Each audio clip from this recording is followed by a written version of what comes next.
Vous êtes bien sur la télé qui vous parle, mesdames et messieurs, merci de votre fidélité à nos programmes. Bienvenue à vous dans cette édition d'information sommaire. État de santé fragile de Pape Alé Niang, maître Khoureyssi Ba plaide pour un bracelet électronique en faveur de son client. Il a vécu des moments assez durs avec la grève de la faim dont il a observé. Immigration, le Sénégal et la France s'accordent sur des actions de facilitation entre les pays partenaires. Le ministre de l'Intérieur sénégalais et français travaille pour l'amélioration des conditions de séjour dans les deux États. Reportage à suivre dans ce journal. Enfin, supposée installation d'usine de fer à Tambacounda, le secrétaire général du ministère des Mines et de la Géologie apporte des précisions. Il n'a jamais été une option pour l'État. Les pages internationales et sportives viendront clôturer ce journal. Bonsoir et bienvenue à tous.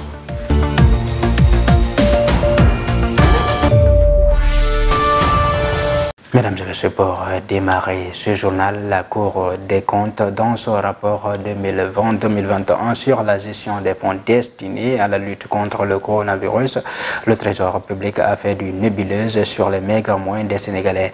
Un montant de 2877 milliards de francs CFA de contributions volontaires n'a pas été versé dans le compte ouvert pour recevoir les appuis dans le cadre de la lutte contre la Covid-19. Selon les enquêteurs, le Trésor public a donné ses explications, mais la Cour des comptes a décidé de maintenir ses observations. Comme annoncé dans le sommaire, s'inquiétant de l'état de santé précaire du journaliste d'investigation Pape Alé Niang, maître Khoureyssi Ba, son avocat, plaide pour l'application du bracelet électronique en sa faveur. Selon lui, l'état de santé de son client est fragile et il a vécu des moments assez durs avec la grève de la faim qu'il avait observée. Il ne faut pas dramatiser la situation, puisque Pape Alé Niang, en tant qu'inculpé, garde l'intégralité de ses droits et il bénéficie de la présomption d'innocence. Et surtout, à tout stade de la procédure, il peut demander la mise en liberté provisoire. Donc dès aujourd'hui, nous pouvons saisir le juge. Nous allons le faire aujourd'hui ou demain. Et si le juge l'estime nécessaire, il peut assortir sa décision du contrôle judiciaire. Soit dit en passant, moi depuis hier, je lui dis, écoutez, vous pouvez faire ce que vous voulez, mais rappelez-vous que les Sénégalais ont consenti un lourd sacrifice. Maintenant, nous disposons du bracelet électronique. Je pense que c'est le moment de l'appliquer, de l'utiliser avec M. Pape Alé Niang. On sait que sa santé est fragile. On sait qu'il a vécu des moments assez durs avec cette grève de la faim qu'il a observée, avec toute la motivation nécessaire.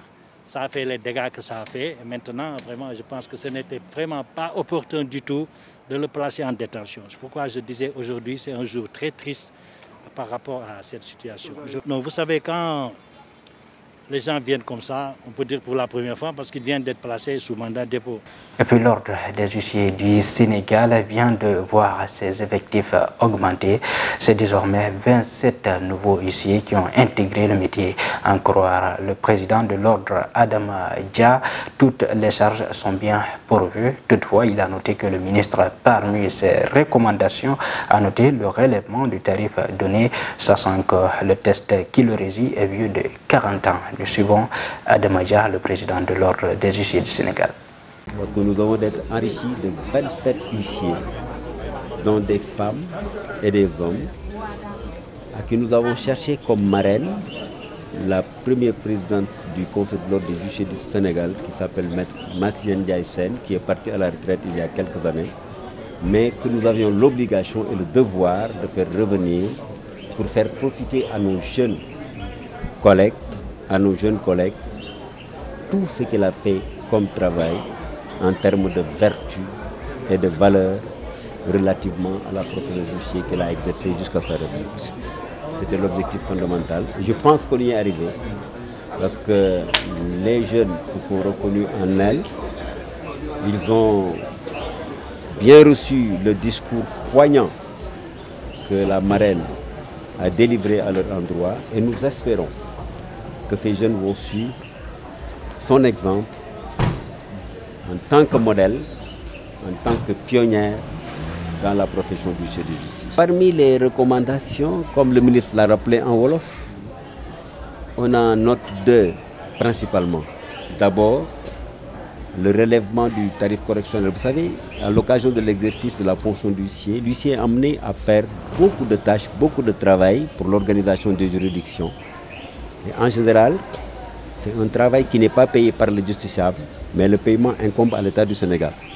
Suite au déplacement récent du Premier ministre Amadou Ba et des membres de son gouvernement à Paris, le ministre français de l'Intérieur Gérald Darmanin a été reçu par son homologue sénégalais Antoine Félix Abdoulaye Diome ce mardi pour une séance de travail. La question liée à l'immigration a été au cœur des débats. Reportage. Le ministre de l'Intérieur Antoine Félix Abdoulaye Diome a reçu ce 20 décembre dans les locaux de son ministère son homologue français Gérald Darmanin pour une séance de travail. Les deux personnalités ont pendant 2 tours d'horloge échangé sur la collaboration entre leurs ministères en matière de lutte contre le terrorisme et de sécurité civile, sur l'administration territoriale des pays partenaires ainsi que sur la question liée à l'immigration. Concernant ce dernier sujet, le ministre français de l'Intérieur et des Outre-mer Gérald Darmanin a rassuré son homologue sur l'accueil des citoyens sénégalais sur le territoire français et a renseigné des actions entamées visant une meilleure amélioration dans l'octroi de visas et des titres de séjour. Il faut désormais scanner, enregistrer tous ces documents qui n'étaient pas demandés auparavant et qui sont demandés dans tous les pays du monde, pas simplement pour le Sénégal, parce que c'est un premier coup d'entrée qui permettra après de renouveler plus facilement les titres de séjour que les Sénégalais seront en France. C'est ce que disait Monsieur le Ministre. On a une difficulté de renouvellement de titres de séjour. Il faut pour ça qu'on ait les bonnes informations dès le départ du Sénégal, et notamment avec des moyens informatiques comme des algorithmes qui pourront détecter beaucoup plus rapidement les fraudes. Vous savez que ces fraudes existent aussi en partie au Sénégal comme ailleurs et que nous devons les combattre parce qu'il y a des Sénégalais qui subissent des trafiquants qui leur font payer très cher des accès à ces visas alors que, évidemment, cela n'est pas prévu dans nos relations diplomatiques et que les gens ont le droit d'avoir des visas sans passer par ces intermédiaires. Pour sa part, le ministre de l'Intérieur, Antoine Félix Diome, a magnifié la large convergence d'idées sur les questions abordées. Sur les différents sujets qui ont été abordés, il y a eu une large convergence de points de vue. Je dois rappeler que le Sénégal dispose d'une très forte communauté en France, comme la France également du reste dispose d'une communauté importante au Sénégal. Nous avons plus de 250 000 Sénégalais qui vivent en permanence en France compte tenu des binationaux. De la même manière également que nous avons environ 35 000 Français qui vivent en parfaite harmonie sur notre territoire national. C'est un sujet important pour nous. Ces deux communautés sont confrontées de temps à autre à quelques difficultés qu'il faudrait adresser de la meilleure des manières possibles. De nos jours, au Sénégal, l'obtention du visa français relève du parcours du combattant. Avec cette visite du ministre français de l'Intérieur, l'on peut espérer un prochain retour. Je vous le disais également dans le sommaire, suite à la manifestation de colère de certaines populations de Tambacounda contre l'installation supposée d'une unité sidérurgique dans cette partie est du pays, le ministre des Mines et de la Géologie, par le biais de son secrétaire général, a apporté des précisions. Selon Ibrahima Gueye, il n'a jamais été une option pour l'État ni l'entreprise concernée, encore moins les partenaires. Nous suivons le secrétaire général du ministère des Mines. Depuis quelques jours, effectivement, la presse a fait état de la volonté de l'État d'installer l'unité sidérurgique pour l'exploitation du fer de la Falémé au niveau de la région de Tamba. Pour avoir suivi le processus depuis près de 5-6 ans, il n'a jamais été dans les intentions ou options de l'État, ni de la Société nationale Miferso, et même d'un quelconque partenaire, d'installer un complexe sidérurgique à Tambacounda. Donc c'est un processus qui est en cours. Le truc d'implantation n'est pas dans les réflexions pour que ça puisse être installé à Tamba. Et comme je vous l'ai expliqué, au début, pour le démarrage de l'activité d'exploitation, comme ce qui se passe dans certains pays qui ont des unités sidérurgiques mais qui n'ont pas la matière première, il avait été projeté par l'investisseur qui était là d'installer l'unité au niveau de Sendou. Parce que dans un premier temps, il s'agissait d'importer le fer, c'est-à-dire sous forme de billettes, et qui allait être transformé sur place pour être réexporté. Mais dans le choix du truc, comme je l'ai dit, l'option de l'exploitation du fer de la Falémé doit être une option vraiment de développement des localités qui seront concernées. À mon avis, il faudrait aller dans le sens d'en faire un pôle économique pour qu'au-delà de l'installation de l'unité sidérurgique, que l'exploitation du fer puisse vraiment servir de levier pour vraiment le développement territorial des localités qui vont être concernées. À présent, santé dans ce journal et chirurgie pédiatrique à l'hôpital des enfants de Diamniadio. 7 enfants ont été pris en charge par l'ONG Direct AID. Ainsi donc, l'organisation non gouvernementale poursuit ses interventions au Sénégal. Le chef de service administratif et financier de l'hôpital, Mamadou Fadel Ndiaye, a profité de l'occasion pour adresser ses vivants remerciements à l'ONG Direct AID. Nous suivons successivement le directeur de l'ONG et le chef service de l'hôpital de Diamniadio. C'est une ONG koweïtienne, internationale, membre dans l'Assemblée économique et sociale des Nations Unies depuis 1990. On travaille dans 31 pays africains et spécialement on intervient dans presque tous les domaines social, éducatif, santé et les programmes saisonniers. 6 camps chirurgicaux. Chaque camp, c'est pour moyen 40 enfants, des chirurgies générales. Les montants, c'est 10 000 € par camp, c'est-à-dire 6 500 000 ou bien 6 550 000 francs CFA, donc multiplié par 6. On a commencé avec l'hôpital depuis 2 ans, par un seul camp. Et petit à petit, on a augmenté 2 camps et jusqu'à on a un accord maintenant pour faire 6 camps. Pour 2022, c'était 6 camps, mais jusqu'à aujourd'hui, on n'a fait que 3 et ça reste 3. Inch'Allah, on va les terminer avec les débuts 2023. C'est une continuité. Donc, des camps ont déjà été organisés au niveau de l'hôpital depuis l'année dernière, cette année-ci. Mais cette année-ci, ça a la particularité de prendre jusqu'à 6 camps ont été prévus, contrairement à l'année dernière où je crois qu'il y en avait 2. Donc l'intervention de Direct Aid monte en puissance. Au début d'année, on avait fait un camp. Là, nous sommes présentement en train de regrouper 2 camps en un.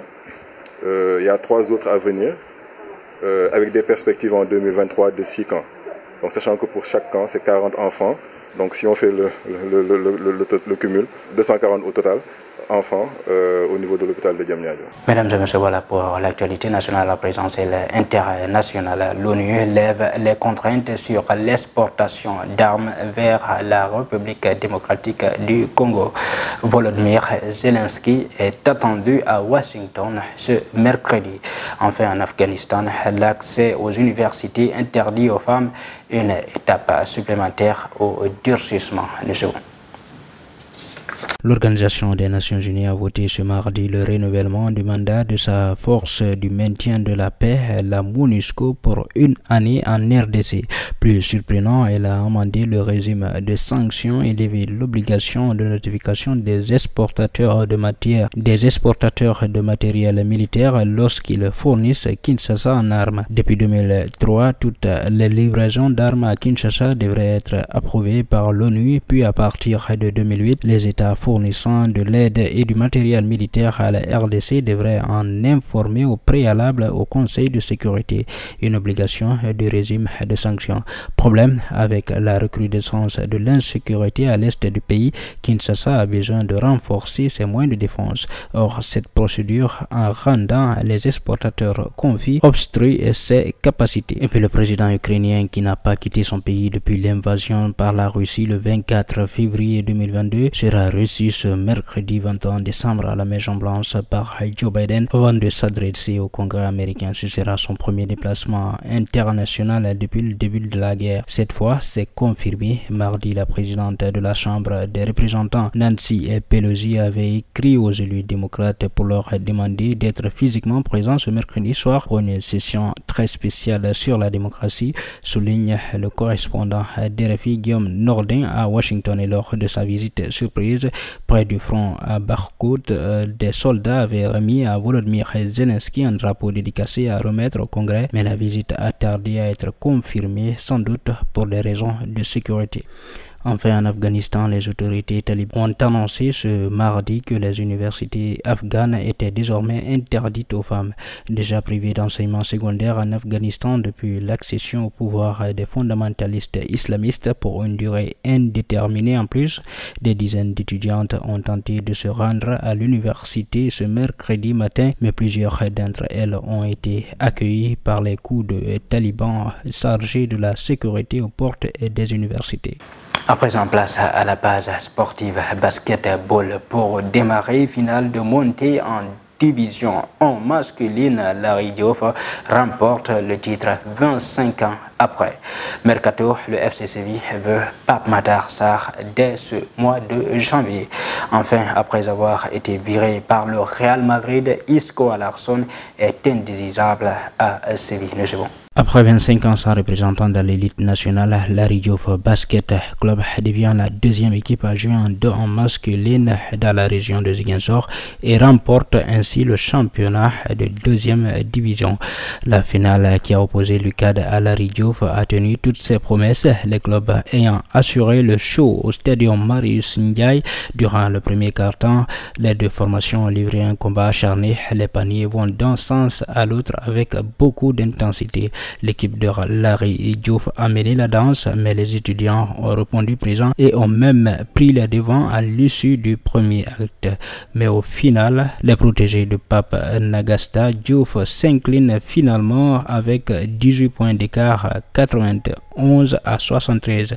Pour rappel, les deux clubs ont déjà assuré leur montée dans l'élite du basket masculin sénégalais. Et puis, le CVFC pourrait passer à l'action pour recruter l'espoir sénégalais de Tottenham, Pape Matar Sarr, le milieu de terrain des Lions, recruté en août 2021 par la formation de Londres, est dans la sorte liste des joueurs repérés par les Hispanians pour se renforcer.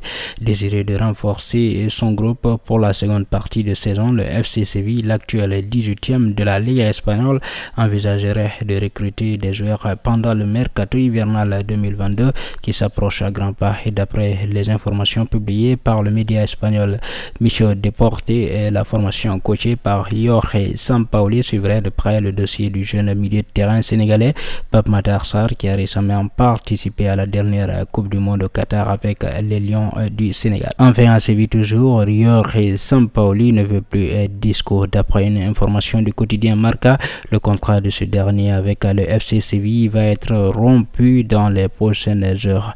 Les responsables andalous ne croient plus en lui et c'est pourquoi une séparation prématurée a été actée. Isco avait été régulièrement utilisé en début de saison du côté de Sanchez Pizjuan, mais sa situation s'est détériorée suite à l'arrivée aux commandes de l'équipe de Jorge Sampaoli en lieu place de Julian Lopetegui. En 4 mois passés en Andalousie, l'ex-international espagnol n'a trouvé le sommet des filets adverse qu'à une reprise. Mesdames et messieurs, voilà qui met fin à cette édition d'information. Tout le plaisir a été pour moi de vous servir.